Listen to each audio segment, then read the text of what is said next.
আসসালামু আলাইকুম। কেমন আছো তোমরা সবাই? আশা করছি যে যেখানে আছো ভালো আছো, সুস্থ আছো। আমি মাহফিজ আফরোজ, আমার আর একটা নতুন ভিডিওতে তোমাদের অনেক স্বাগতম জানাই। সকালবেলা তোমাদের সাথে চা নিয়ে শেয়ার করছি। আর এতটা বড় রাত, কতটা সময় যায়, সকাল সকাল উঠে কিছু করি আর না করি চায়ের নেশাটা কিন্তু এখন হয়েই গেছে। কেন বলো তো? শীতকাল আর লিকার চা তো আছেই। তো শুরুতেই তোমাদের চাটা দেখাচ্ছি, তোমরা কিছু ভেবো না। সকালে চাটা খেয়ে কিন্তু 10টা পর্যন্ত অনেকগুলোই কাজ করা যায়। আর সাধারণত আমার মাও বলে থাকে আগে যে পিত্তি চড়ে গেলে অল্প বয়সে চুল পেকে যায়, কখনো সকালবেলা বেশি উপোস থাকতে নেই, কিছু হলেও গালে খেয়ে নিতে হয় ব্রাশ করার পর। তো সেটা কখনো কখনো মানতে পারি, কখনো কখনো হয়ে ওঠে না। আর চায়ের পর তোমাদের সোজা ভাতের কাছে নিয়ে চলে আসলাম।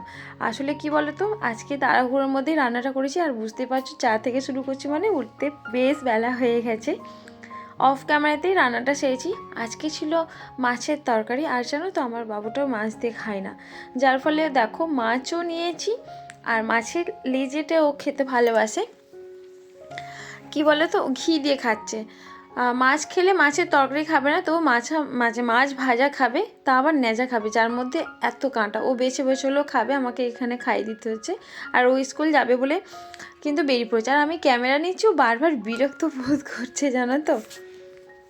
আসিফ আপু বলেছে দারুণ লাগলো ভিডিওটি, লাইক দিয়ে শুরু করা শেষ পর্যন্ত আছি, সবসময়ই পাবে আমাকে, তুমি আমার সাথে থেকেও ভালোবাসা দিয়ে আপু, আমি তোমাকে সবসময় ভালোবাসা দেব। ধন্যবাদ আপু। তো এই কথাটা আমার মাথায় থাকলো। তারপরেই ওকে স্কুলের জন্য রেডি করে নিলাম, আর একটু সানস্ক্রিন আর চুলটা আঁচড়ে দিলাম। চুল আঁচড়ে দিচ্ছি ঠিকই, ওর কিন্তু আমি একটু জোরেই আঁচড়ালে ওর লাগে। তারপরে ওকে রেডি করে দিলাম, ওই স্কুলে চলে যাচ্ছে। দেখো, বলো বিসমিল্লাহে তাওয়াক্কালতু আলাল্লাহ লা হাওলা ওয়ালা কুওয়াতা ইল্লা বিল্লাহ।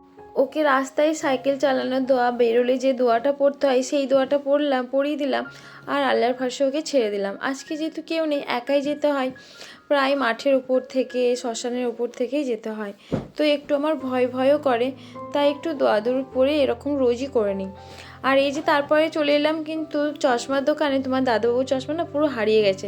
সাইকেল মোটরসাইকেল চালিয়ে যাচ্ছিল কাজেতে, আর সেখানে প্রচুর হাওয়া, হয়তো গাড়ির স্পিডে ছিল, তাই কখন উড়ে গেছে নিজেই বুঝতে পারে না। আর এখানে প্রায় 1 সপ্তাহের মতো চশমা ছিল না, চশমা ছাড়া কিছুই বুঝতে পারে না। তো আর লেট করলে না, 1 সপ্তাহ তবুও কষ্ট করেছিল, আজকে এখানে কিন্তু চশমাটা করে ফেললো। আর আমি যেখানে এসেছি, তোমার দাদুবাবু আমাকে নিয়ে আসছিলো, বললো চলো ওখানে অনেক গাছ আছে, তুমি দেখে আসবে। আর অনেক গাছ এর আগে কিনে ফেলেছি, তার ইচ্ছে করলো না, কিন্তু এইসব গাছগুলো দেখে এত ভালো লাগছে, দেখো তোমাদেরই হয়তো দেখে পছন্দ হয়ে যাবে। আর আজকে ছিল হাটবার, প্রচুর ভিড়। হাটবার মানেই আমাদের এখানে শনিবারে উলুবেড়িয়াতে প্রচুর বড় হাট হয়, তো এখানে আমি খুব সাধারণত যাই না, অন্যান্য দিন গেছি, কিন্তু আজকে হাটের দিন আমি গেলাম। আমি দেখে অবাক হয়ে গেছি, ফুলগুলো এত ভালো লাগছে, আমি দেখে পুরো কি বলবো, পাগল হয়ে গেছি, কোনটা ছেড়ে কোনটা নেই। কিন্তু এখানে আমার না অনেক ক্ষেত্রে কী হয়, দাদাদের কাছে ফোনপে থাকে না, হাতে ক্যাশটাও নেই, একটা দুটো কিনে আমি চলে এসেছি। আর এত কম দাম, এক একটা 15 টাকা 10 টাকা করে পার পিস। আর এই যে লাল ডালিয়া ফুল, এটা মনে হয় এটা 80 টাকা, কারোর কাছে আবার 100 টাকা, কেউ কেউ 110 টাকা, যে যেরকম পারছে নিচ্ছে। আর এখানে চন্দ্রমল্লিকাগুলো না 10 টাকা থেকে শুরু হয়েছে, তো চন্দ্রমল্লিকা গাছ কয়েকটা নিয়েছি, 10 টাকা করে নিয়েছি। বেশি যেহেতু আমার কাছে ক্যাশ টাকা ছিল না, ফোনপে সবারই আবার থাকে না, ফোনপে করলে না ওই দাদাগুলো কি নারাজ হয়ে যায়, একটা বিরক্ত ফিল করে এরকম একটা। আর ফোনপে বলেও যেন আমার মনে হয় আমি খুব বড় ভুল করে ফেলেছি। এই রকম হাটে সবসময় ক্যাশ টু ক্যাশ হলে ওরা সব সেই রকম কাস্টমারকেই পছন্দ করে। ফোনপে সবাই আবার ইউজ করেও না, আবার কেউ কেউ যদি করে দেখবো বাড়িতে ফোন করে জানছে টাকাটা গেছে, এরকম হেডেক থাকে বলে হয়তো আমি ভাবলাম অনেকেই পছন্দ করে না। এই যে 10 টাকা করে পার পিস, 4 পিস আমি কিন্তু চন্দ্রমল্লিকাটা নিয়েছি। তো এটা চন্দ্রমল্লিকাই বললো, তবে জানি না ঠিক ফুলের সম্বন্ধে আমার এত কিন্তু অভিজ্ঞতা নেই। তোমরা যারা ভিডিওটা দেখছো, আমি যদি ভুল বলে থাকি তোমরা অবশ্যই কমেন্টে আমাকে জানিয়ে দিও। হ্যাঁ, গাছগুলো আমার কালারগুলো দেখে খুব ভালো লাগছে। ফুলের সম্বন্ধে আমি এত কিন্তু পরিচিত নই, আস্তে আস্তে পরিচিত হচ্ছি। আর এর কয়েকদিন আগেই তোমার দাদাবাবু দেখেছিলে তোমাদের আগের ভিডিওতে, এই 4টে ফুল, যেটা ইয়েলো, সাদা আর একটা হচ্ছে ঠিক পার্পল না পিঙ্ক কালারই ছিল, ওটা তোমার দাদাবাবু তো হোস্টেল থেকে আসার সময় এটা কিনে দিয়েছিল।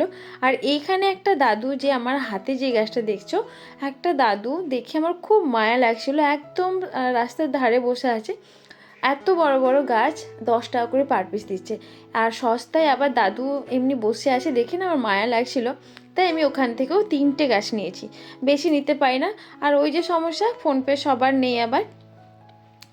তো এইসব ফুলগুলো আমি আগে নিয়েছি। আমার এই ফুলগুলোতে দেখি প্রতিটা দিন 1টা 2টা করে ঠিক মৌমাছি বসে, কি ভালো লাগছে তাই না?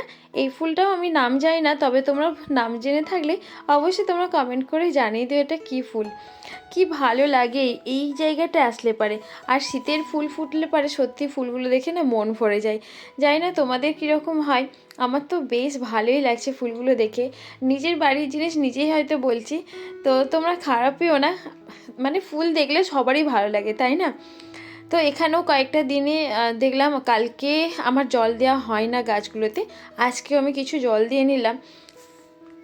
আর বেলাটা অনেকটাই ছোট, যার ফলে না সব কাজ সময়ের সাথে সাথে হয়ে ওঠে না। তার সাথে 2-3টা ইউটিউব চ্যানেলও আছে, তাতে শর্ট ভিডিও দিই, যেমন এই চ্যানেলটা আমি লং ভিডিও দিই, বাকি দুটাতে শর্ট ভিডিও দিই, সময় সাপেক্ষ হয়ে ওঠে না। বাড়ির আদার্সও অনেক কাজ আছে, আবার ছোটোবেলা ঘুম থেকে উঠতে গিয়েও বেশ অনেকটা সময় লেগে যাচ্ছে। আর এই যে এখানটায় দেখতে পেলে আমি একটা সাদা টবের মধ্যে যে গাছটা লাগাইছিলাম, ওখানে প্রচুর মাটি পড়েছিল, তাই ভাবলাম মুছে হয়তো আমি কাদা মানে মারাতে পারবো না, তাই একটু জল দিয়ে ধুয়ে নিলাম। আর এই যে আজকে তোমাদের সাথে আমার এই যে মানি প্ল্যান্ট স্ট্যান্ডটা শেয়ার করব। সময়ের অভাবের জন্য, হাতে অনেক সময় কম পাওয়ার জন্য কিন্তু এখানে একটা গাছ আমার মারা গেছে, যার জন্য আবার আজকে এই রকম একটা ওই যে পাতাবাহারি গাছটা নিয়ে চলে এসেছিলাম। কি বলো তো, মাঝে মাঝে রোদ্দুরে এদেরকে বার করতে হয়, আর সময় যেহেতু হাতে অনেকটাই কম থাকে, তাই না হয়ে ওঠে না। আর আজকে তোমাদের সাথে মানি প্ল্যান্টটা শেয়ার করলাম এই জন্যেই যে আমি নতুন করে এই যে এই গাছটা লাগিয়েছি, আর এখানে যে কমলা কালার যেটা দেখতে পাচ্ছ এটা লাগিয়েছি। কেমন লাগলো তোমরা অবশ্যই আমাকে কমেন্ট করো। আর একটা কথা তোমাদের সাথে বলি, আমার ভিডিওটা কেউ তোমরা স্কিপ করে দেখো না। ওয়াচ টাইমের প্রবলেমে হয়তো আমরা সব আপু সব দিদিভাইরাই ভুগছি। এখানে তোমাদের কাছে একটাই রিকোয়েস্ট, তোমরা কিন্তু ফুল ভিডিওটা দেখো, দেখে সুন্দর করে একটা কমেন্ট করো। আর অবশ্যই তোমাদের ইউটিউব চ্যানেল থাকলে আমাদেরকে ভালো মতো করে মানে ইনডাইরেক্টলি বলে রেখো, অবশ্যই তোমাদেরকে ফুল সাপোর্ট দেবো। তোমাদের সাথে অনেক কথাই বললাম, এখানেই শেষ করলাম। আল্লাহ হাফেজ, সবাই ভালো থেকো।